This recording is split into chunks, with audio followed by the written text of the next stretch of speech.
Walk any boat lot in America this spring and count the orange tags. That center console near the road had a sticker close to 200,000 back in March. It is still sitting there under a tarp.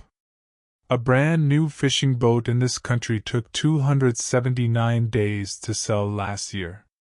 That is 9 months on a trailer going nowhere while the price drops. Now, I will be straight with you up front. Fishing boats actually held up better than anything else on these lots. What nobody walking that row will tell you is that the discount is not the dealer being generous. The discount is the boat telling on itself.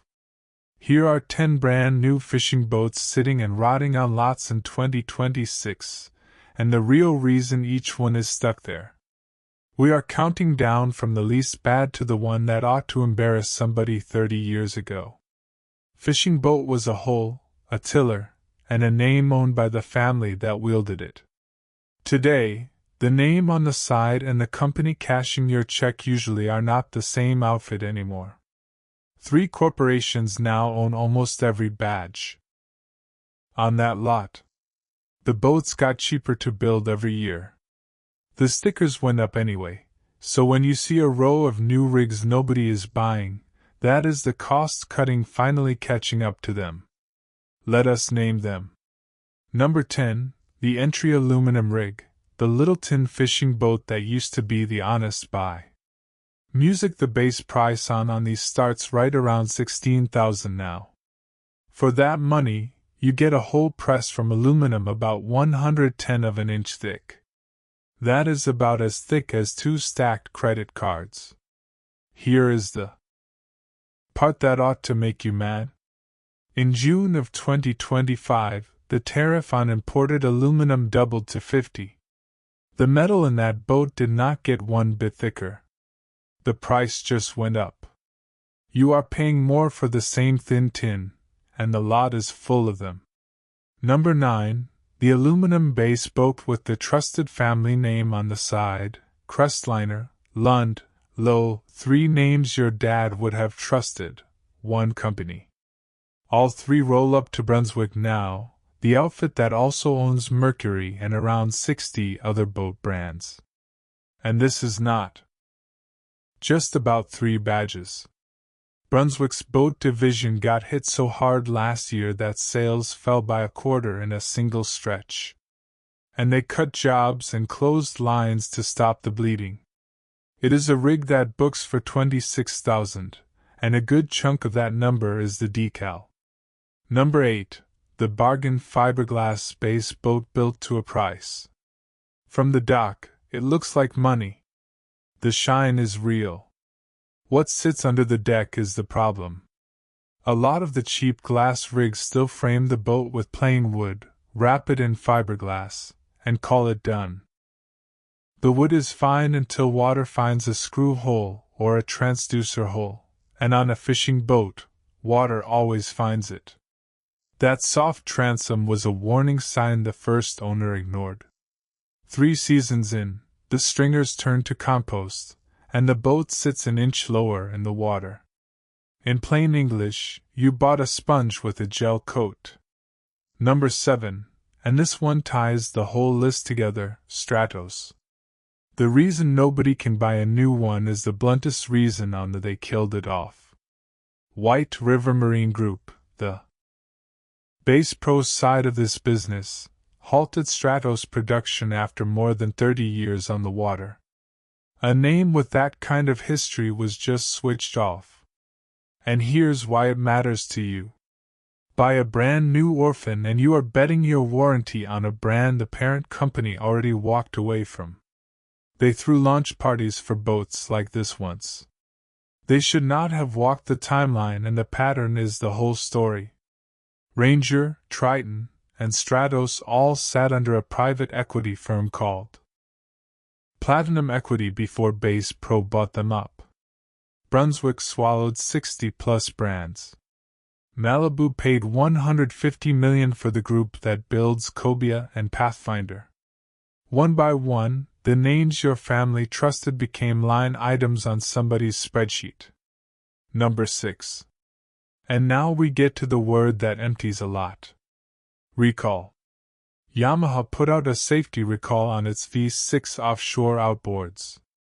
The VF200, the VF225, and the VF250 from the 2021 and 2022 runs.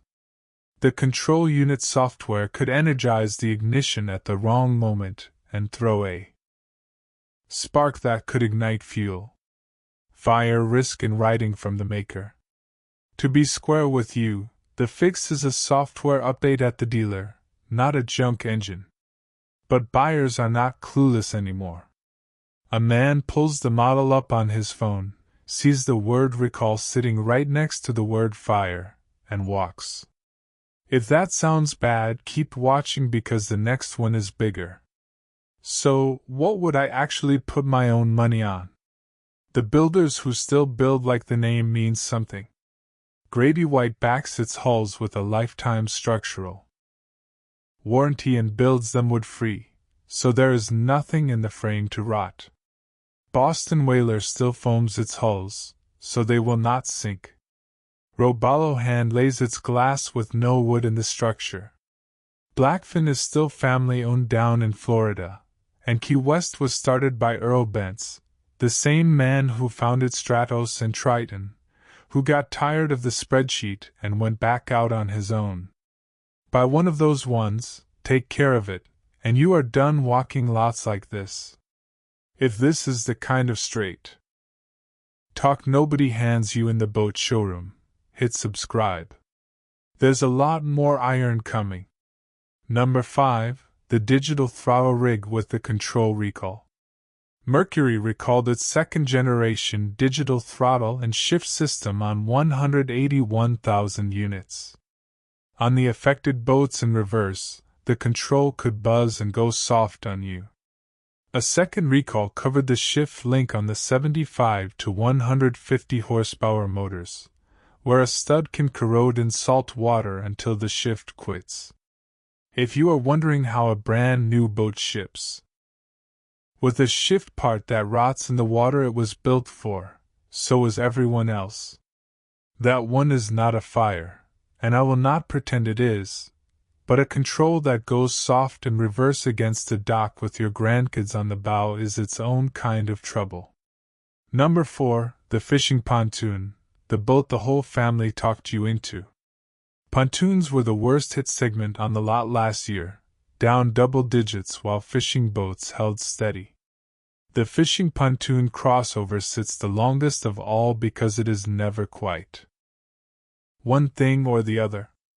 You wanted a fishing boat. They sold you a floating patio with 2 rod holders bolted to the rail for the price of a real boat. I wrote the whole buy, own, and sell system down in plain English. It is in the link below for less than a surveyor charges for 1 hour. Back to the list. Number 3, Music the electric fishing boat. And I know somebody in the comments is going to tell me electric is the future. Maybe for a quarter-acre pond in town, but the owners running them on real water tell a different story. Music the range claims do not hold up, and the price runs well into 5 figures and climbing. Here is the part that should scare a man who fixes his own gear. When that battery pack dies, you cannot open it on your bench and rebuild it. It is sealed, the codes are proprietary, and the only road back is the dealer. You would think somebody would have warned the buyer he cannot service the most expensive part on the boat. Nobody did. Number 2, the mid-range fiberglass base boat. The 40,000 to 60,000 rig. Nitro, Triton, Ranger. Good rigs, and all 3 under the same base pro roof now. The problem is the math at today's interest rates. The sticker is one number. The real yearly cost is another. The books I put together peg it at 10 of the purchase price every single year before you have burned a drop of a so. The rig that was supposed to be a man's whole spring now works against him. 50,000 financed high sitting on the lot while the markdown tags stack up. And number 1, the most expensive machine on the whole lot, the brand new 6-figure center console. That is the boat from the start of this video, the one near the road with the sticker near 200,000. It is a fine boat. I am not knocking the build, but nobody is financing a 200,000 fishing boat at today's rates, so it sits, and the tag keeps dropping. Music 279 days, 9 months on a trailer. That is not a deal waiting for you. That is a market that got ahead of itself. So, go back to that row of shiny new boats with the orange tags. There are 10 brand new fishing boats sitting and rotting on lots in 2026. Not one of them is stuck there because you have bad taste. They are stuck there because of a thin tin hull, a wood frame that rots, a brand that got switched off, a recall with the word fire in it, and 3 corporations that read a spreadsheet and turned a name your family trusted into a sticker. The good news is simple. The smart buy was never the newest boat on the lot. Music, it is the honest one in the back row that somebody else already paid to break in. Full playbook is in that link if you are getting close to signing a check.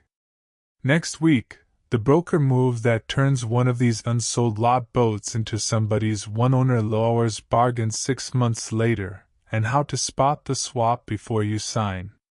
Subscribe and I will see you on the dock.